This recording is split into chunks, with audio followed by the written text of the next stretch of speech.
ఉగాది పచ్చడి తయారు చేసే విధానం. ఫస్ట్ బెల్లం, నెక్స్ట్ మామిడికాయ ముక్కలు,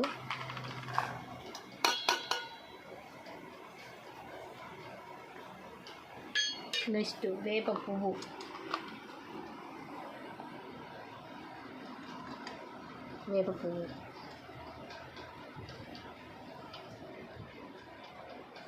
నెక్స్ట్ మన చింతపండు. కానీ మనం చింతపండు రసాన్ని దీంతో పోసుకుంటాం కాబట్టి చింతపండు రసం. రసాన్ని పోసుకుందాం.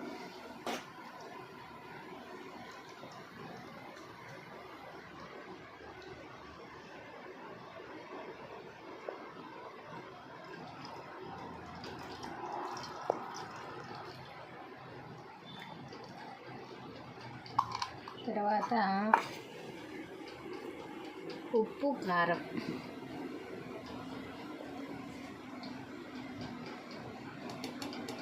తర్వాత కొంచెం అరటికాయ టేస్ట్ కోసం,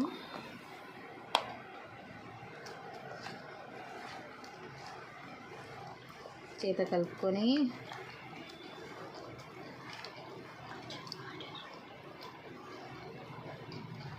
ఒకసారి టేస్ట్ చేద్దాం.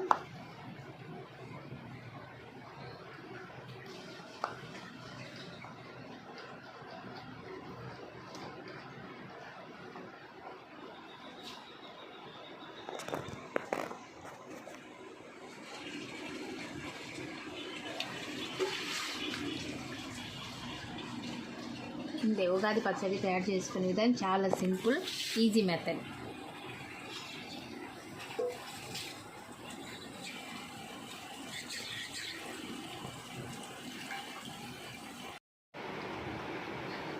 ఉగాది పచ్చడి తయారు చేసే విధానం. ఫస్ట్ బెల్లం, నెక్స్ట్ మామిడికాయ ముక్కలు,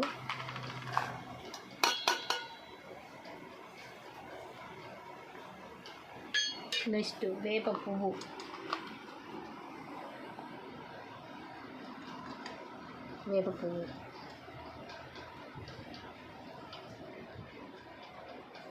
నెక్స్ట్ మన చింతపండు.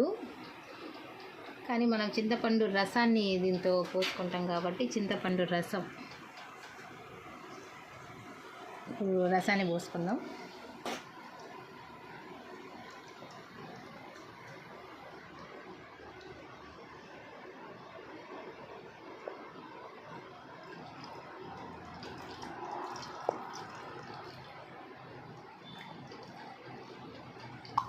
తర్వాత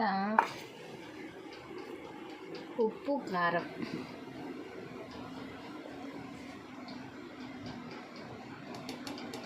తర్వాత కొంచెం అరటికాయ టేస్ట్ కోసం,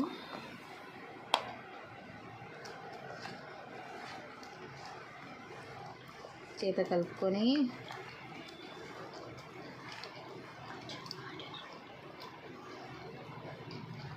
ఒకసారి టేస్ట్ చేద్దాం.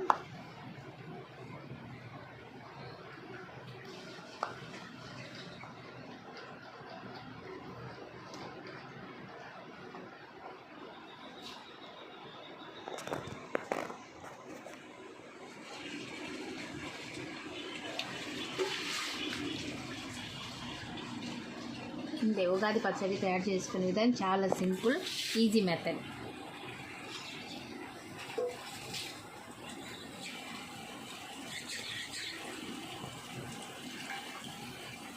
పచ్చడి రెడీ అయిపోయింది. ఇప్పుడు మనం బౌల్లో వేసుకుందాం.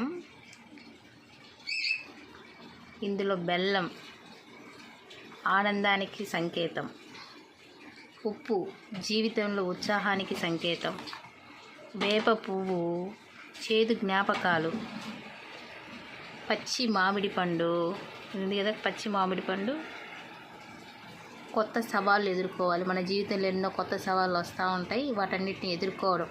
కారం ఉంది కదండి, ఇది ఒక కారం దీంతో వేసే కలిసిపోయింది. ఈ కారం మనం అప్పుడప్పుడు సహనాన్ని అన్నీ మర్చిపోతాయి, మనలో తెలియని ఇంకో శత్రువు వస్తాడు, అప్పుడు దాన్ని మన సహనం కోల్పోయేదాన్ని ఆ పరిస్థితుల్లో మనం కారాన్ని ఉపయోగిస్తాం. ఇదండి ఉసిరికాయ యొక్క ఉగాది పచ్చడి యొక్క స్పెషల్. ఉగాది పచ్చడి మా ఇంట్లో చేసుకున్నాం, మీరు కూడా చేసుకొని తిని సంతోషించి ఆస్వాదించి ఎంజాయ్ చేయండి. Please subscribe my channel.